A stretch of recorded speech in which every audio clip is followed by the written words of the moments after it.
Hey, this is Sarah Lacey. Welcome to TechCrunch TV. We have a slightly different guest today. This is not an entrepreneur or venture capitalist, but another author named Kitty Pilgrim, who has written a book called The Explorer's Code. And the reason she's on TechCrunch TV is because she's done some pretty innovative things to make her ebook come alive a little bit more for readers and hopefully drive more sales, right, Kitty? We always want that as authors. That's exactly right. Although I don't know if it is driving sales at this point, but it was the challenge of actually adding video to a novel, which has really not been done very often. It's one of the very first novels that has video inserts, and so I wanted to do that. And enhanced ebooks, as you know, are sort of a new product, so the sales on this are uncertain, but it was just too much fun to try.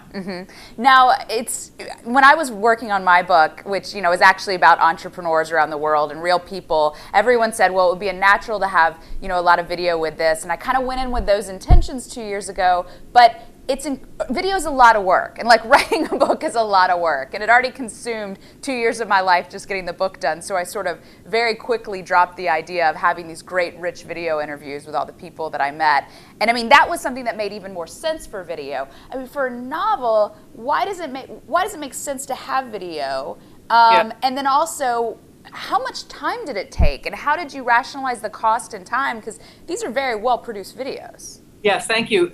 I spent 25 years as a reporter and an anchor at CNN. So when I actually first pitched the book to Scribner, I said, by the way that I write these books, it's fact-based fiction. And so every place I write about, I go to, I research, I treat it like a reporting assignment. So I can also shoot videos and put them on my website. And they said, oh, well, actually, by the time you do this novel, there may be the capacity to put these videos right in the book. And at the time, I thought, oh, wow, that's new, that's exciting. But we didn't really know if we could do it. So I actually shot the videos, and it was easy for me because I was a reporter, and that's the way I usually work. And I actually wanted to put the videos in the book because fiction doesn't usually have videos. In fact, I think it's one of the only or one of the very few fiction books that have videos.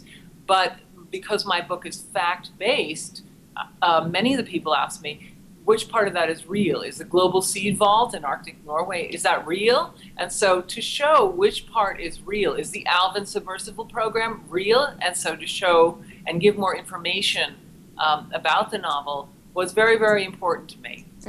Now, when you say they're in the book, how does it come across? I'm reading it on my iPad, and I get to a certain point and a video pops up. Do I click on it? I believe you click on it. There's one in the beginning that the book is a thriller. Just to sort of backtrack a little bit, the book is a thriller. It's like a Bond sort of thriller with a lot of romance and a lot of lifestyle. And so there's an opening video that I shot that says, who's my main character? It's a very strong woman. A woman who, is a marine scientist at Woods Hole Oceanographic Institution. She's the great-great-granddaughter of a polar explorer. Why did I pick that as an occupation for my character? And here's what my inspiration was. And then I shot a video up at Woods Hole Oceanographic Institution with the head of the Alvin program that explains the whole Alvin program. So as you're starting the book and you start to read about Cordelia, you sort of know where she's coming from. You get a lot of background about her. So that's how the videos support the plot line. Okay, let's see a quick clip of one of the videos so people can see what we're talking about, and we'll talk a little bit more about fact-based fiction. When seeds arrive in Longyearbyen Airport, they are x-rayed for explosive materials, then taken by truck up the mountain and unloaded. Inside the vault is mysterious and silent. There's a long walk down the 400-foot tunnel deep into the bedrock of the Arctic mountain.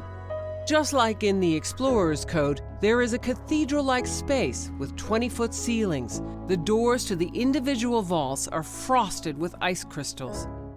So, this idea of fact-based fiction, I mean, I've been a huge critic of the movie The Social Network because it was so, 90% made up by Aaron Sorkin for effect. So, as a nonfiction writer, I tend to have issues with people taking liberties. But, I mean, you're writing a novel, and it's even if you're gonna have the facts in there so maybe people are learning a little bit about another time, do they really need to see it? Because shouldn't the work of a novelist be for that person's imagination to work? I mean, isn't that sort of what's great about reading, is that we fill in the blanks of all these characters? Oh, yes, and you very much do in this novel. I mean, the characters, there's a whole plot line that's outside of the videos that, is an around-the-world quest. It's an exciting romance. There's a lot of there's a lot of room for imagination. But, for example, in the finale takes place in the global seed bank in Arctic Norway. And many people who read early drafts of the novel said to me, does that really exist? Or, how could you make that up? That's fantastic. And I said, I didn't make it up. Like, this is a real setting. So in a way, it's much more rewarding to actually be able to look at, the Alvin program or the Arctic, the scene for the Arctic, and see where it is, where it took place, but it doesn't in any way subtract from the plot or the sort of fantasy of the plot line. Mm-hmm. So your medium had been video before, so this makes sense that this is how you would go about enhancing an ebook. I've seen other versions of Alice in Wonderland and stuff where the sort of famous illustrations from the original sort of come alive and animate along with what's going on. What are some other things that you hope to see in ebooks in the future that you think this technology really enables? Because I come from a TV background, because I come from a visual background, I like the blend of the printed word with the visual. And so when I watch a movie, I always watch the DVD extras. I see them sort of as the DVD extras. How did they shoot the movie? How did they, there's a lot more. You can enjoy the movie, and then there's a lot more, if you love it, that you want to know. Like, how was it? What was it like to work on location? What was it like to build the sets? There's so many aspects of writing a novel that actually are comparable. That, how did you travel to, Mount Olympus? How did you, what was it like to be on the Queen Victoria ocean liner? And it goes back to my TV background that I really like the visual side of it. And in fact, I wrote this book from a visual point of view, that I wrote, picture, picture, picture, that you actually see the scenes through the words. Mm-hmm. Well, I'd like to be able to show the scenes too. Mm-hmm.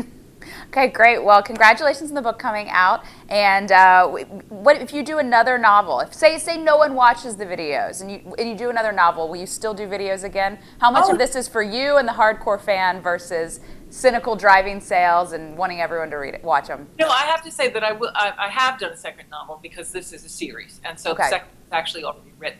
Although I have not shot the videos for the second novel, but of course I will continue to do this. The only thing that's really holding this back, to my mind, is the technology. The actual delivery systems to the videos are just coming on the market now. This latest version of these readers that you can, that you can read and look at video is really quite new. So the market penetration of that product is very, very narrow at this point. So, I mean, as more people get these devices, I think they'll get more intrigued about this sort of thing. And I really love it that I'm at the cutting edge of it, that it's the actual confluence of my skills as a novelist and as a TV journalist, that I can actually produce a product that is so cutting edge. Mm-hmm. All right, well, Kitty Pilgrim, The Explorer's Code, romance thriller with historical videos. Thank you for joining us. Thank you very much. It's great to be here.